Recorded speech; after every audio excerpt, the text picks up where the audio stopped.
ঈদুল আজহার দ্বিতীয় দিনেও রাজধানীতে একযোগে চলেছে পশু কোরবানি ও বর্জ্য অপসারণ। ঢাকা দক্ষিণের প্রশাসকের দাবি, এদিনের বর্জ্যের হাত থেকে মুক্তি মিলবে ৬ ঘন্টায়। আর উত্তর সিটি কর্পোরেশনের সময়সীমা বেঁধে না দিলেও যেদিনের বর্জ্য সেদিনই অপসারণের সিদ্ধান্ত নিয়েছে। তবে দুই অংশেই প্রথম দিনে শতভাগ অপসারণের দাবি করা হলেও পরদিন দুপুর পর্যন্ত কয়েকটি রাস্তায় পড়েছিল আগের দিনের বর্জ্য। আবার হাটগুলোর বর্জ্য অপসারণ এখনও শতভাগ শেষ হয়নি। শারমিন ইরাকে সঙ্গে নিয়ে নাদিয়া শারমিনের রিপোর্টে বিস্তারিত। দক্ষিণের পরিচ্ছন্নতা কর্মী সালেহা বেগম ঈদের দ্বিতীয় দিনেও ভোর ৫টা থেকে নেমেছেন বর্জ্য সরাতে।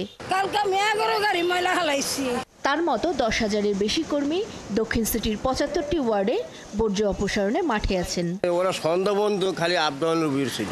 পাবলিক সবাই দেখতেছি পাইপ দেওয়া ড্রেনিং করে দিতেছে, আর কি রক্ত পানি সবাই পরিচ্ছন্নতা করতেছে আর কি। পুরান ঢাকার অলিগলিতে কিছু বর্জ্য রয়ে গেলেও সার্বিক ব্যবস্থাপনা নিয়ে সন্তুষ্ট দক্ষিণের প্রশাসক। আমরা মোটা দাগে কালকের আমরা 100% করেছি, তারপরেও অল্প স্বল্প যদি কোথাও থাকে সেটা আমাদের যে রেগুলার ক্লিনিং এর সাথে এটা ক্লিন হয়ে যাবে। দক্ষিণ সিটি কর্পোরেশনের হিসেবে এবছর ৩ দিনে প্রায় ২.৫ লাখ পশু কোরবানি এবং ৩০,০০০ মেট্রিক টন বর্জ্য তৈরি হতে পারে। এদিকে উত্তর সিটি কর্পোরেশন এগোচ্ছে ২০,০০০ মেট্রিক টন বর্জ্য অপসারণের লক্ষ্য নিয়ে। দিনের আবর্জনা দিনেই পরিষ্কার করতে চান তারা। প্রথম দিনে ৯,৫০০ মেট্রিক টনের বেশি বর্জ্য পরিষ্কার করা হয়েছে এখানে। তবে প্রথম দিন শেষে উত্তর সিটি কর্পোরেশন শতভাগ অপসারণের দাবি করলেও গুলশান, তেজগাঁও সহ কিছু এলাকায় পরদিন দুপুর পর্যন্ত দেখা মেলে আগের দিন থেকে পড়ে থাকা বর্জ্যের। হাটগুলোর ময়লা আবর্জনা সরানোর কাজও শেষ হয়নি প্রথম দিনে। আবার ঈদের দ্বিতীয় দিনও নতুনভাবে পশু কোরবানি হয়েছে। সিটি কর্পোরেশনের লোক আইছিল, ওনার স্যারে মাংস টাংস দিছে, এটি পরিষ্কার করার লাগে ময়লাগুলো এনে রাখছি। এটি সিটি কর্পোরেশনের লোকে অন্য নিচে না, রাত্রে ফালাই হয়ে গেছে, যে অন্য আবার ফালাইলাম, ফালে রাত্রে আবার নিব।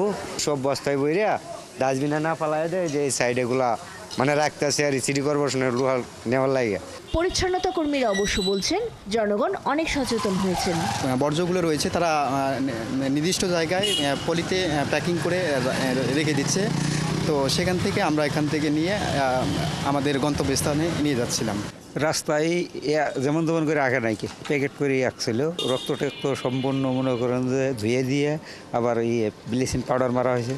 এবছর ঈদের ছুটি বাতিল করে বর্জ্য অপসারণে দুই সিটি কর্পোরেশনে মাঠে নামানো হয় ২০,০০০-এর বেশি পরিচ্ছন্নতা কর্মীকে।